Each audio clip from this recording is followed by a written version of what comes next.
जय हिंद दोस्तों।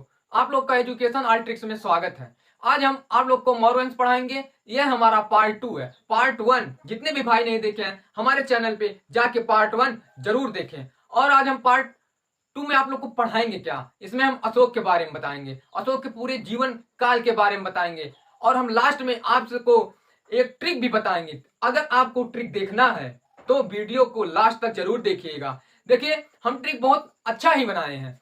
उसके बाद जो भी इस वीडियो में कमियां रहेंगी उसे आप लोग हमारे कमेंट सेक्शन में लिखने का प्रयास कीजिएगा। आज हम लोग पढ़ेंगे बिंदुसार। इनका शासनकाल 298 ईसा पूर्व से लेकर 273 ईसा पूर्व तक था। ठीक ना। देखिए, बिंदुसार के अन्य नाम। वायु पुराण में बिंदुसार को वारिसार और भद्रसार के नाम से जाना जाता है और जैन ग्रंथों में इन्हें सिंहसेन के नाम से जाना जाता है। वायु पुराण में बिंदुसार को वारी सार के नाम से जाना जाता है और भद्र सार के नाम से जाना जाता है और जैन ग्रंथों में इन्हें किसके नाम से जाना जाता है? सिंहसेन के नाम से जाना जाता है। यूनानी लेखक जो अमित्रघात इन्हीं के शासनकाल में थे और डाइमेकस इन्हीं के शासनकाल में आया था। किसके शासनकाल में आया था? इन्हीं के शासनकाल में आया था डाइमेकस। ठीक ना। बिंदुसार का आजीवक संप्रदाय का अनुयायी था। आजीवक संप्रदाय का अनुयायी था और तक्षशिला में जो विद्रोह हुआ था वो इसी के शासनकाल में हुआ था, लेकिन इसका दमन अशोक ने किया और इसकी मृत्यु 273 ईसा पूर्व में हो गई। ठीक ना दोस्तों। अब देखिए आगे, अशोक के शासनकाल को घोषित किया गया था 273 ईसा पूर्व में, लेकिन उसका राज्याभिषेक 269 ईसा पूर्व में हुआ, क्योंकि 273 में उसके पिता बिंदुसार की मृत्यु हो गई। अब उसको घोषित कर दिया गया कि ये शासन करेगा, लेकिन उसको अपने भाइयों के साथ लड़ना पड़ा। ठीक।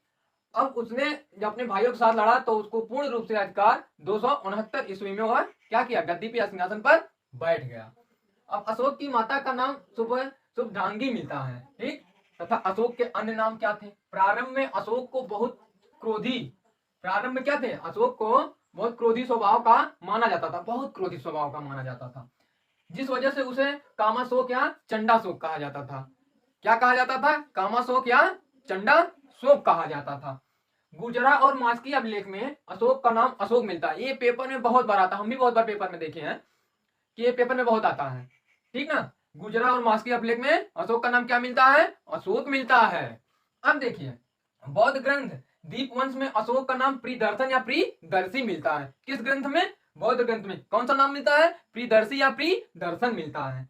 कलिंग का युद्ध अशोक के जीवन काल का यह सबसे महत्वपूर्ण युद्ध था। यह युद्ध 261 ईसा पूर्व में अशोक तथा कलिंग के राजा अनंतनाथन के बीच में हुआ था और इसमें अशोक की क्या हुई थी? विजय हुई थी।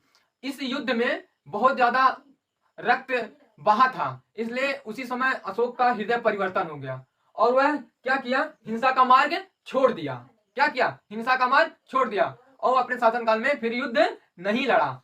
अब देखिए आगे, अशोक ने बौद्ध धर्म को अपना लिया और वह बौद्ध भिक्षु उपगुप्त से अपनी दीक्षा ली और वह प्रचार प्रसार के लिए अपनी पुत्री और पुत्र, ठीक ना, पुत्र का नाम उसके महेंद्र और पुत्री का नाम उसके संघमित्रा था। वो अपना प्रचार प्रसार के लिए उन दोनों को श्रीलंका भेज दिया। ठीक ना दोस्तों।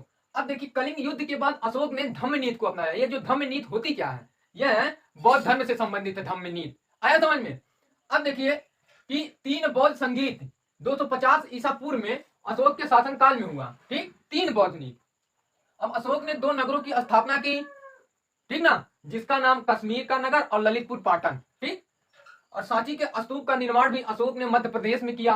क्या किया? सांची का स्तूप का निर्माण अशोक ने मध्य प्रदेश में किया। अब अशोक के अभिलेखों को 3 भागों में बांटा गया है।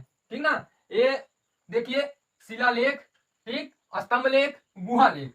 अशोक की शिलालेख की संख्या 14 है। कितना है? 14 है। अशोक के शिलालेख ब्राह्मी और खरोष्टी, अरमाइक और ग्रीक लिपि में लिखे गए हैं। अब देखिए दोस्तों, इसके बाद हम आप लोगों को ट्रिक बताते हैं। देखिए, सम्राट अशोक के शिलालेख प्राप्त स्थल की ट्रिक। हम कहे थे ना आप लोग को वीडियो के लास्ट में एक ट्रिक देंगे। देखिए हमारी वो ट्रिक क्या है। शाम को जो सोए गधा, क्या है? शाम को जो सोए गधा। भाई जो शाम को सो जाएगा वो गधा नहीं रहेगा, वो पढ़ कैसे पाएगा? आप बताइए, सही बात है ना? तो वही हमारी एक ट्रिक हो गई। बात सही है ना? देखिए, सांस हो गया हमारा शाहबाज गढ़ी, ये कहाँ हमारा पड़ता है? पाकिस्तान में। ये कौन से लिप में है? खरोष्टी लिप में है। मात्र पड़ गया हमारा मानसेहरा, ये कहाँ पे हमारा? पाकिस्तान में है। ठीक, ये किस लिप में लिखा गया? खरोष्टी में। को से हो गया हमारा कालिसी, यह कहाँ है? उत्तराखंड में है। यह इसकी ये किस लिप में लिखी गई है? ब्राह्मणी। जो से हो गया जौड़गढ़, ये कहाँ है हमारा? उड़ीसा। सो से हो गया हमारा सोपरा, ये कहाँ है हमारा? महाराष्ट्र। ऐसे हो गया हमारा ऐरगुड़ी, ये कहाँ हमारा? आंध्र प्रदेश। गा से हो गया हमारा गिरनार, ये कहाँ पे हमारा? गुजरात। धा से हो गया हमारा धौली, ये कहाँ पे हमारा? ओडिशा। ये जो जितनी भी लिखे गए हैं शिलालेख, ये हमारे ब्राह्मणी लिपि में लिखे गए हैं। अगर दोस्तों आप लोगों को यह हमारी वीडियो पसंद आई हो तो लाइक सब्सक्राइब करना मत भूलिएगा। हाँ, और दोस्तों के पास शेयर भी कीजिएगा। और इस वीडियो में जो भी त्रुटि हो आप लोग कमेंट सेक्शन में लिखने का प्रयास कीजिएगा। ठीक ना दोस्तों, भारत माता की जय।